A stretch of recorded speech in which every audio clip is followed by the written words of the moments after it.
warahmatullahi wabarakatuh. Berjumpa kembali dengan Pak Kris dalam pelajaran Bahasa Indonesia. Nah, pada pertemuan kali ini kita belajar teks berita, khususnya struktur teks berita. Nah, struktur teks berita itu bagaimana toh? Nah, kalau kita melihat sebuah teks, kita melihat paragraf-paragrafnya, kita bisa tahu, oh kira-kira paragraf awal itu isinya apa, kemudian di bawahnya isinya apa, di tengah isinya apa, bagian paling akhir itu isinya apa, begitu. Nah, dalam sebuah teks berita, kalau kita baca di koran, begitu, di internet, paragraf awal dari sebuah berita itu biasanya berisi hal yang paling penting. Bawahnya hal yang penting, paling bawah yang kurang penting, yang paling akhir hal-hal yang tambahan dari kejadian atau peristiwa yang disampaikan dalam berita. Nah, selengkapnya berikut ini struktur teks berita. Yang pertama judul, pasti ya. Yang pertama adalah judul, paling atas judul dulu. Setelah judul, paragraf di awal ada isinya apa? Yaitu kepala berita. Nah, kepala berita. Kepala berita ini adalah hal paling penting yang ingin disampaikan dalam sebuah berita. Biasanya memuat unsur apa, siapa, kapan, di mana. Nah, unsur-unsur penting ini biasanya berada di paragraf-paragraf awal. Makanya kalau kita baca berita satu paragraf atau dua paragraf, kita sudah paham kira-kira berita ini isinya apa, begitu. Nah, kepala berita. Kemudian berikutnya adalah tubuh berita. Tubuh berita ini berisi penjelasan lebih lengkap tentang peristiwa atau kejadian yang disampaikan oleh berita. Biasanya unsur bagaimana masuk dalam sini, unsur mengapa juga masuk dalam sini. Unsur mengapa itu bisa masuk dalam kepala berita, bisa masuk dalam tubuh berita. Nah, yang terakhir adalah ekor berita.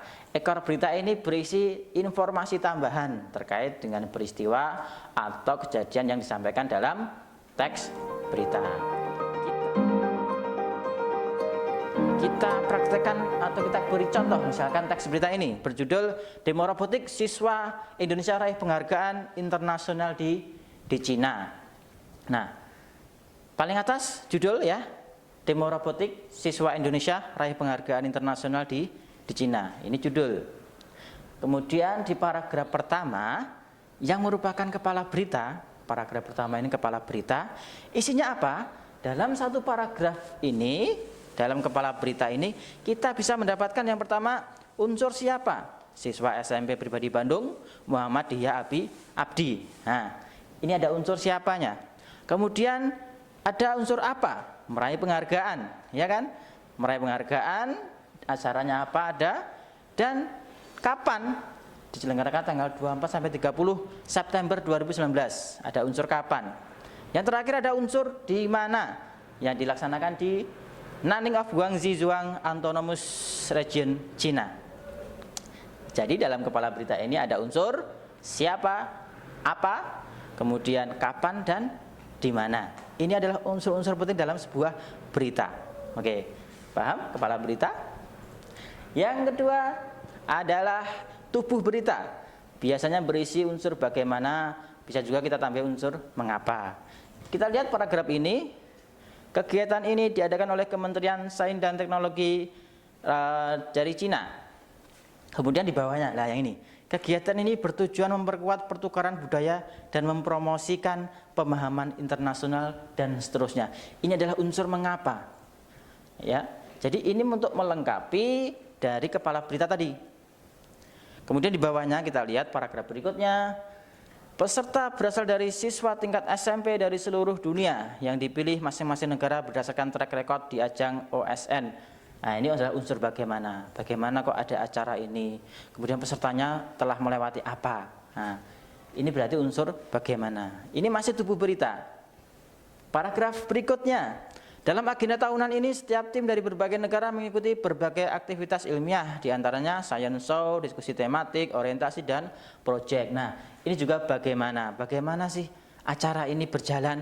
Nah, ada science show, diskusi tematik, dan lain sebagainya. Ini masih tubuh berita. Tadi apa? Judul, kepala berita, tubuh berita. Dan yang terakhir apa? Nah, ini yang terakhir. Nah, yang terakhir ekor berita berisi tambahan informasi. Biasanya sesuatu yang tidak terkait langsung dengan inti berita. Kalau dalam berita ini kita bisa lihat ekor beritanya adalah komentar dari Kepala SMP Pribadi Bandung, yaitu raihan ini membuktikan bahwa generasi muda kita penuh dengan talenta dan seterusnya. Nah, ekor berita ini jikapun tidak ada ekor berita, tidak masalah, maksudnya berita itu masih bisa dibaca, masih bisa didapat intinya. Nah, sudah paham? Kita ulangi, struktur teks berita ada 4. Apa itu? Judul, kepala berita, tubuh berita, ekor berita.